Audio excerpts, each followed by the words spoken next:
सम्माननीय बंधुओं, मैं हरिओम तिवारी कल निजी कारणों से अखबार को नहीं देख पाया, यानी बजट को नहीं देख पाया। आज मैंने देखा तो बजट जो है कैसा भी हो, लेकिन उसमें 4 गलतियां बहुत बड़ी हैं। पहली बात तो यह है कि किसानों का डीजल महंगा करके उन्हें फिर साल में 6,000 रुपये देना, यह तो बेहद गलत बात है। जितना सरकार देगी उससे ज़्यादा तो वो छीन लेगी। जब तक ये टैक्स नहीं लगा था, आगरे में 60 रुपया लीटर डीजल था, आज वह 80 रुपया है, तो 33% वृद्धि हुई। जितना किसान को दिया जाएगा कहीं उससे वसूल लिया जाएगा, तो ये नहीं होना चाहिए, ये गलत है। सदन इस पर ध्यान दे।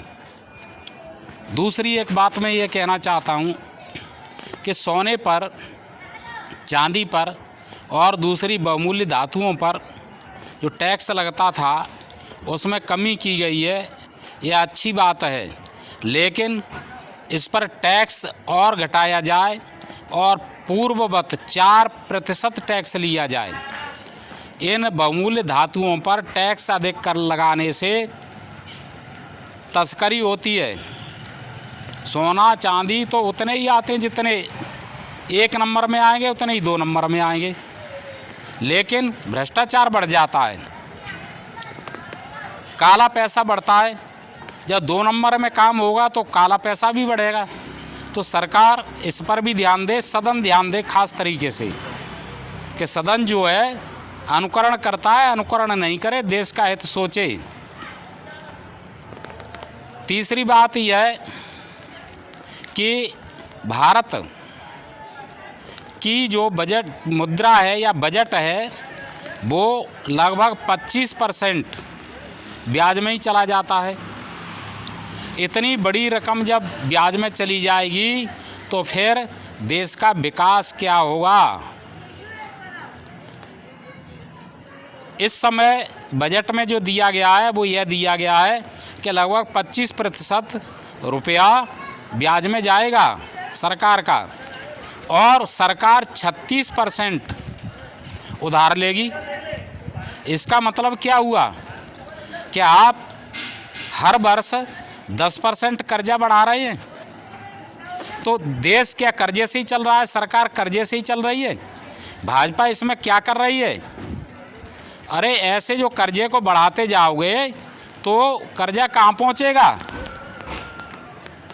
यह पटाए जाने की, ये ब्याज में जो पैसा जाता है इसे रोकने की योजना बनाए। सदन इस पर ध्यान दे। सरकार से तो मैं कुछ कहूँगा नहीं, सरकार तो बंदर बांट करने के लिए ऐसे औटपाय करती है, अंट संट काम करती है, लेकिन सदन को तो ये चाहिए कि वो जनता के प्रतिनिधि होते हैं। सरकार पर अंकुश लगाना ही उनका काम है।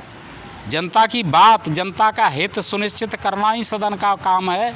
तो सदन अनुकरण न करे, चाहे वो सत्तारूढ़ पक्ष के हों चाहे विपक्ष के हों, इन बातों को देखें।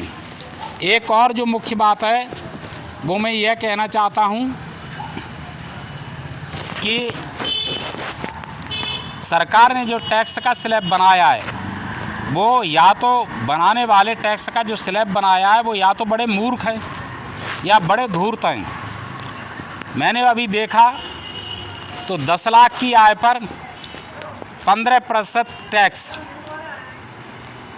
यानी यदि किसी की 10 लाख सालाना आय है तो उसे 1.5 लाख रुपया कर का देना पड़ेगा, और किसी की यदि 15 लाख आय है तो 15 लाख आय पर 30% देना पड़ेगा, यानी 15 लाख आय है तो उसे उसके 5 लाख रुपया टैक्स में चले जाएंगे। ठीक है, तो मैं ये जानना चाहता हूँ कि 10 लाख का फ़ायदा किया, 10 लाख का व्यापार किया तो 8.5 लाख हाथ में रह गए, और 15 लाख का फ़ायदा किया तो उसमें 10 लाख हाथ में रह गए। सरकार उसका आगे वाले 5 लाख में से 3.5 लाख ले जाएगी और 1.5 लाख उद्योगपति या व्यवसायी के पास रह जाएगा। तो मैं यह जानना चाहता हूं कि लोग बाग दौड़ा रिस्क लें, दौड़ी पूंजी लगाएं, दौड़ा व्यापार करें, दौड़ी मेहनत करें और उसमें से 70%, 75% तो सरकार ले जाए। ठीक है, 2 हिस्से से ज़्यादा सरकार ले जाए और 1 हिस्से से कम पब्लिक पर रह जाए। तो ये क्या है, इससे भ्रष्टाचार बढ़ेगा, काला धन बढ़ेगा। ये जो बजट बनाते हैं, चाहे वो वित्त मंत्री हो या वित्त सचिव हो या वित्त मंत्रालय हो या और हो, इन सब को बजट वगैरह को क्या कैबिनेट नहीं देखती है पहले, या पीएम नहीं देखते हैं कि क्या किया जा रहा है? चलो आगे नहीं देखते हैं तो आप पीछे देख लें और इसमें सुधार किया जाए। 20 लाख तक 20% टैक्स लगे, 10 लाख तक 10% और 20 लाख तक 20% और 30 लाख तक उससे ज़्यादा, यानी टैक्स के स्लैब जो है 5, 10, 15, 20 हैं, उनको ज़्यादा बनाया जाए और टैक्स जो है की लिमिट बढ़ाई जाए। जो 30% 15 लाख पर लगता है वह 30% 30 लाख से ऊपर की आमदनी पर लगे, 30 लाख की आमदनी तक 20% ही लगे। इन्हीं शब्दों के साथ मैं अपनी बात समाप्त करता हूँ। जय हिंद, नमस्कार।